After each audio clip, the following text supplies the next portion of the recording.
Right, Legro, you ready? Yeah, man. Sheep. What was the American accent all about? I don't know. Where did that come from? That'll do. Really? I do that sometimes. Do you? Yeah. Legro, Okay, do it again for Legro a American little Aussie accent. Little Orcsy accent. Yeah. Yeah, Alright. yeah. Yeah. Welcome back to the lab. It's a wet and windy autumnal morning here in Little Hawksley. Today we have 10 questions for Legro so that you guys can get to know him a little better. Are you ready? Yeah. Right. Question 1. How did you get into cycling?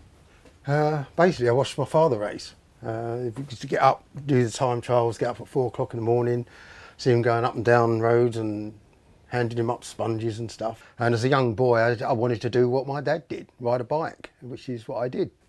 You did pretty well though. You were national champion, you went to the Commonwealth Games, the Olympic Games, but you never became world champion. No. Story of my life. I get so far in my cycling and then something, I come back down again.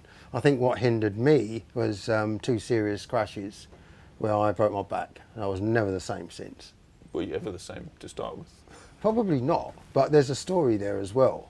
This reason why I got into helping out with the sprint coaching. But fire away your next question, and do ask me about the crash helmet. What about riding as a pro? Well, I turned pro eventually because my career as a budding young sprinter wasn't going anywhere. It was no fault of my own, my body let me down. I thought, well, there's a couple of things I can do, ride my bike and make some money. And also I was chasing records. I went for a roller speed record and went for the land speed record. So being a professional helped quite a lot. You then went on to become national coach. Yes. I think my passion for sprinting, right from the word go, I was always helping other riders that were sprinting, youngsters, even when I was racing.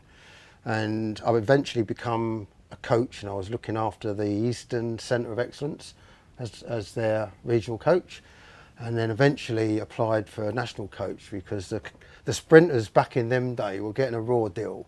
It was all about endurance, it's all about the team pursuit on the track, and the sprinters were playing second fiddle, and I thought I'd make a stand for them, and I applied for the job.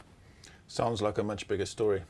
Yeah, it is a bigger story. There's a lot going on that you could write a book on. Maybe something for another episode. Good thinking. You haven't asked me about the crash helmet. Carry on. Do I have to ask you about this crash helmet? We used to wear these. Can you believe that? That was our protection. So you fell off, hit your head on the ground, and you got up again. Didn't affect me one bit. I'll just put that there. Next question. So we know Legro the coach, Yep. Legro the cyclist. Yep. I know you as Legro the nutter. Yes. But there are other Legros.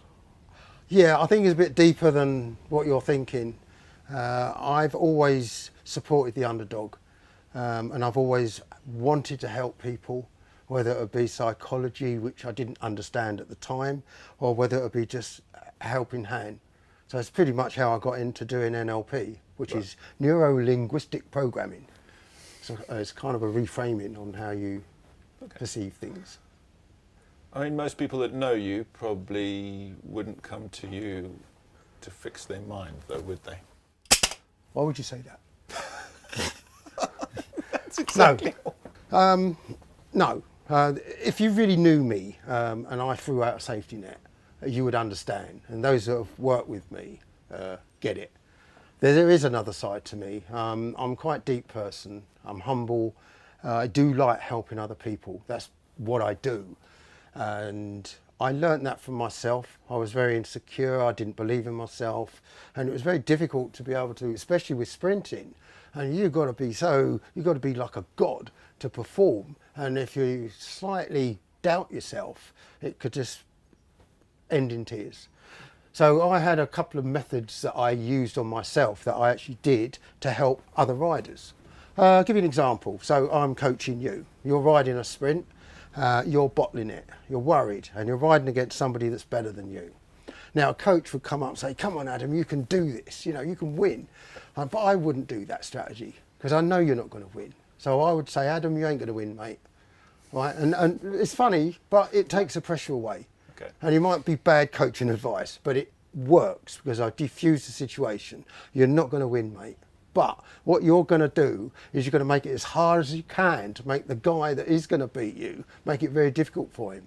You know, give it all you got and let's see what happens. And you know, from my experience, riding with this reframed mind, the guy goes out with a very positive attitude compared with, you know, oh, I'm going to get beat, or they're beating themselves up and they've just given the race away. They've made a race of it, and on some occasions they've actually pulled it off. So that's a good bit of advice. Sounds like a good bit to me. Yeah. So beyond racing, crashing, helping people, you've also had heart surgery. Yes, I did. And I was actually at first wrongly diagnosed. My GP thought I had exercise-induced asthma.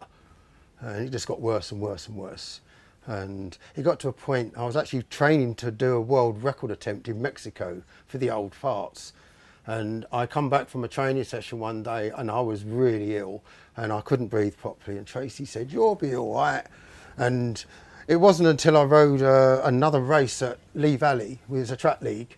I won it, believe it or not, but when I got off, I was in such a state.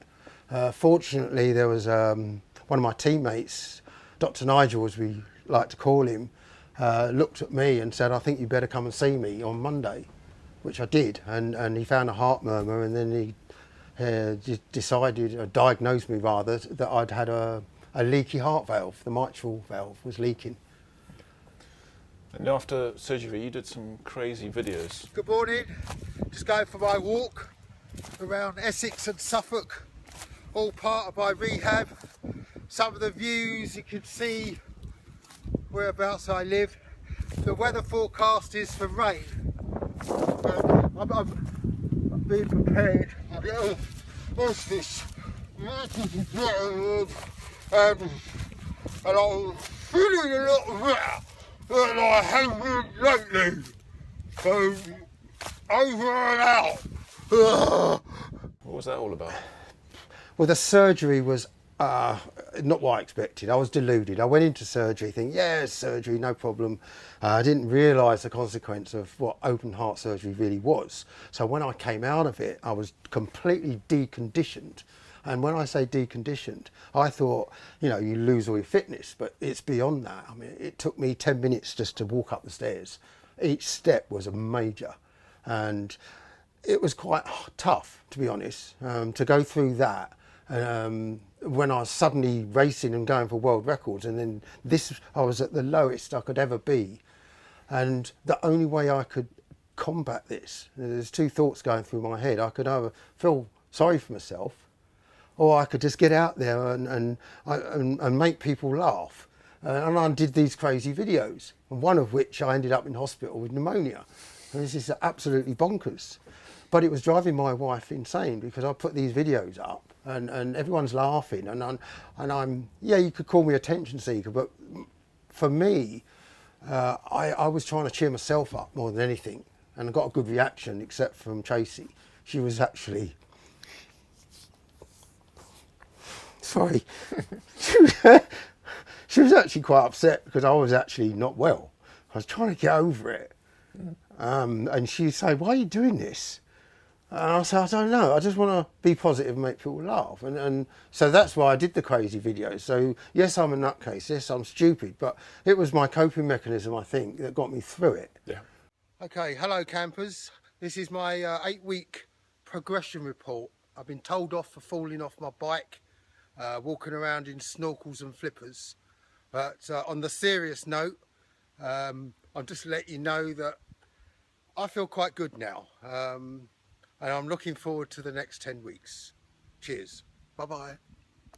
So that's why I did the videos. There you go.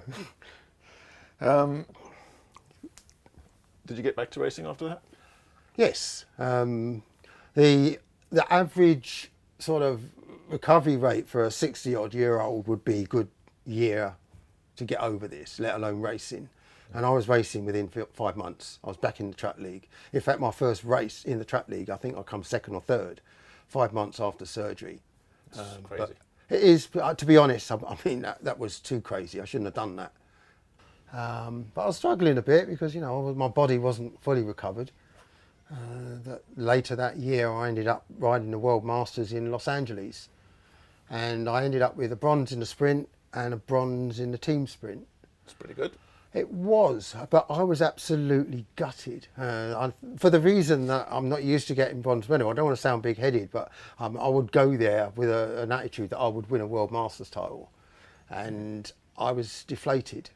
But it wasn't until I saw some comments on Facebook and they was saying, mate, you should be really proud of yourself after what you've been through. So I then adapted a different attitude and I thought, you know what, I should be very proud of that bronze medal. Yeah. You know, more so than some of the goals, because what I achieved from being, you know, near on dead, if you like, or wouldn't be talking to you now if it wasn't for Dr. Nigel diagnosing me. I've gone from there to getting up there and being, you know, third best in the world in my age group. So that was quite emotional in another way, but it took me a little while to realise that. Yeah, you should be proud of that. I mean, you did well. I But did. we've done more than 10 questions now. Have we? Yeah. Oh, okay. But you can't count, so. No, fair enough. We should probably do this again. Yes, that'd be a good idea. So if you guys have got comments or questions that you'd like to ask Legro, drop them in the comments below and we'll pick out the best ones. No, not phone. No, not phone, mate. No, Just in the comments. on the comments. Yeah. We'll pick out the best ones and get Legro to answer them. Thanks for joining us. Thank you. Bye. Yes. 10 questions. Yes. Can you just hang on a minute? Yeah. Tracy, I'm filming. Yes. Cheers. Right. Bye. Clown. Right. Sorry.